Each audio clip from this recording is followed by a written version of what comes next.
Hello everyone. We have a couple of examples of some of the complicated things that we cover in chapter 12 having to do with the transfer of properties. Specifically, we're going to look at a like-kind exchange and an involuntary conversion.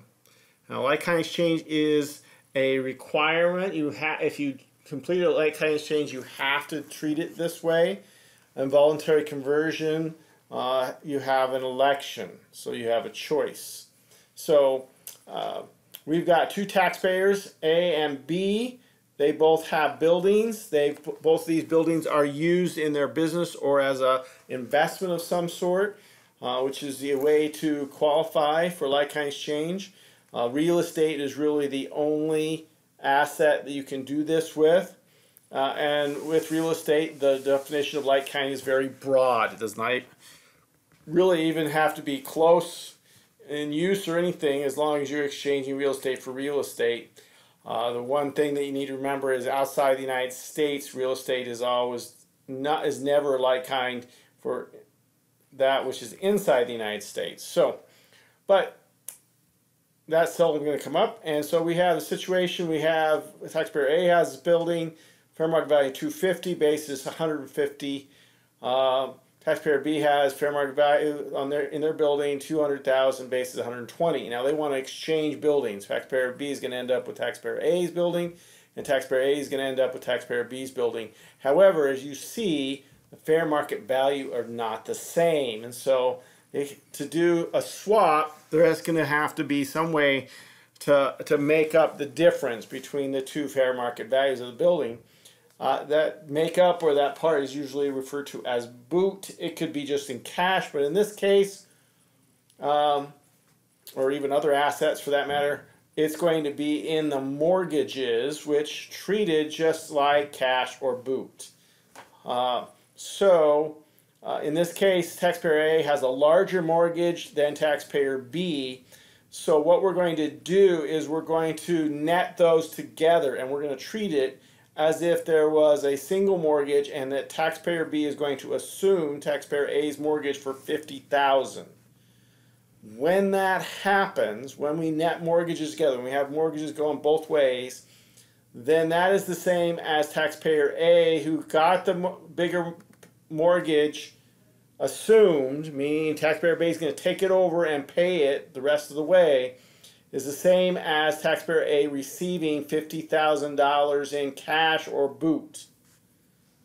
Because that is the case, notice that taxpayer A has a realized gain on this building of $100,000. The fair market value is $100,000 higher than the basis after depreciation, whatever adjusted basis it is. They're going to receive boot of $50,000. They have a gain of $100,000 realized. They're going to recognize $50,000 of that. Why? Because they received boot. If they would have received zero boot, they would recognize none of the gain. However, because they received boot, even though it didn't come in the form of cash, it came in the form of a mortgage being assumed, they recognize gain of $50,000 right now. The other $50,000 of the 100 is deferred till we sell this property, the new property, later on. So we defer the $50,000. Our new basis is $150,000, which is $200,000 fair market value from the property that we're receiving, minus the amount of the deferred gain, which is $50,000, because we had 100, we recognize 50, the other 50 is deferred or postponed, however you want to refer to it. And so our new basis is $150,000, which is the same as the old basis. If you don't recognize gain, typically your basis from the old property is going to be your basis in the new property.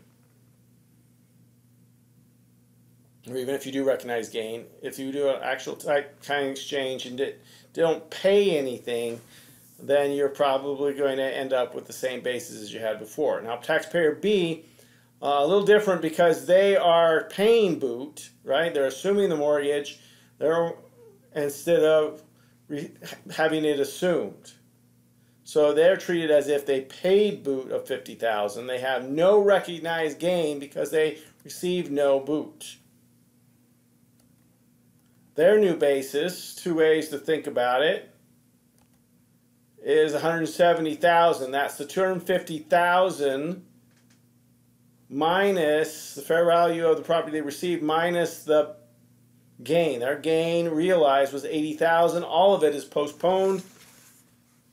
And so we subtract that from the 250 and we get 170. The other way to think about it is the basis before plus the boot, 170,000. So involuntary conversion, the situation is we have a building, again, has to be held for some type of business or investment. Basis is 275,000. It is in some way destroyed. Okay, we're not talking about minor stuff. It's like wiped out. Could be a fire. Could be condemned by the state or local government for building a road. It could be whatever. And so it's gone. We have insurance, or the government pays us money to compensate for our loss of $450,000. So our base is only $275,000. So we have a realized gain, even though we didn't choose to do this. Somebody forced us either by destroying the place or whatever. It was forced upon us. That's why it's called involuntary. We have cash instead of the building. So it's been converted from building into cash. Our realized gain on that transaction is $175,000. Now the key is, okay, what are we going to do now? Are we going to take the money we got from the insurance company and we're just going to go on a long vacation and forget the building? If so, then we have a gain that's going to be recognized. We have a couple of years to think about it, look around, decide what we're going to do. But if we just hold on to the money, then we're going to have a $175,000 gain we're going to need to pay taxes on.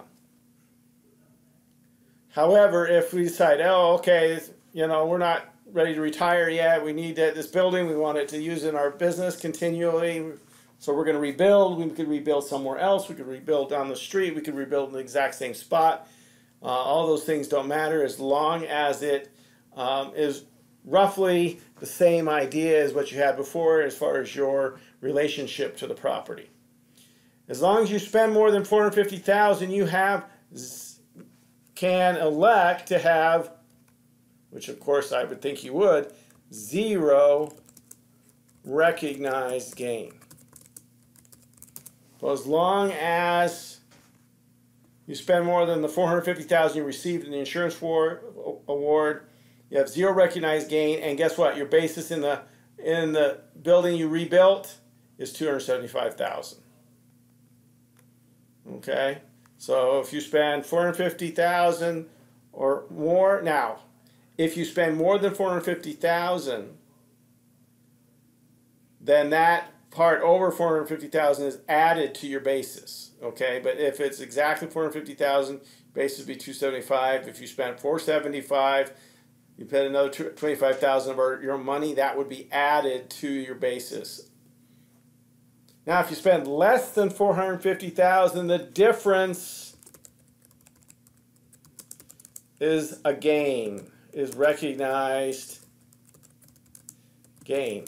Up to the $175,000. You can never have a recognized gain more than your realized gain.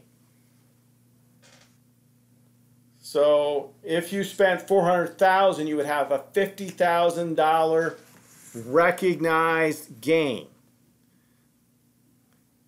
You would still have $125,000 that is not recognized or postponed or deferred, however you want to refer to it.